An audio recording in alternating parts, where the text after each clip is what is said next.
I think people who know who it is, they know who it is regardless. But I never try to blast anyone. I never try to say, "Oh, well, you're so and so and blah blah blah this and that." I never try to do that.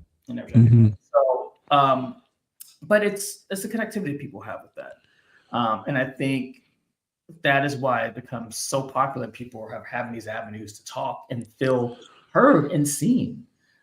That's the main issue we have a lot in our country, and just in society in general. People don't feel heard and seen, and sadly, that can be a bad thing for some people. It could be a good thing for others. So it's a kind of it can go any direction, on that. Yeah. Do you think there was a time like in the recent past, I'm talking within the last 20 years or whatever, that there was a point where American society specifically became disconnected, and we all kind of went to our corners, and that's the reason why this is happening? Or do you think that this has just been a slow progression? No, I mean, you look back some of the dawning times of the early, it's the last 20 years. So what is that? The early 2000s. 2000s, yeah. Before 9/11, I'm probably going way back thinking in my head. Yeah. But yeah, I think that was kind of the way things kind of were. You work, you go home, you meet your family, you have family disputes, or you take trips or travel, what case may be, but it was never nothing that was so exposed.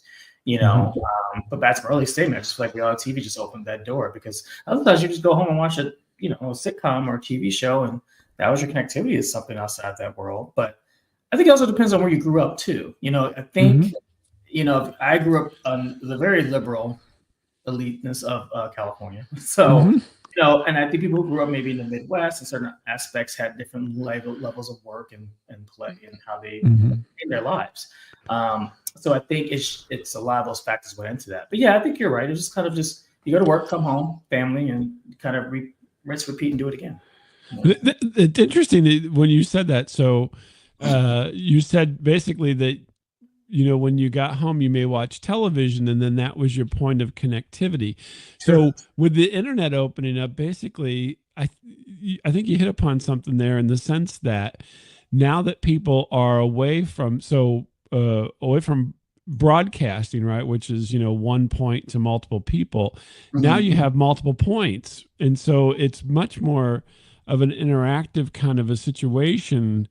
And it went from like Baskin Robbins 31 flavors to Baskin Robbins a million and plus flavors, because there's so much more content for people to take advantage of, because you don't have to, for lack of a better example, Friends isn't the touch point now, right? You don't have to look at that and say, and try to relate to that, because that may have nothing to do with your world.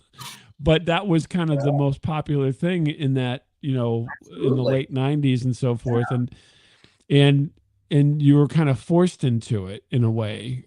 Yep. And now you're not. I mean, you can do whatever you want. And that's interesting, though. I think I think maybe you hit upon the thing, that is that we have been given almost an infinite amount of choice and the ability to make those choices now, whereas before we didn't. I mean, no, we thought cable was expansive with 500 channels, but that's nothing compared to now.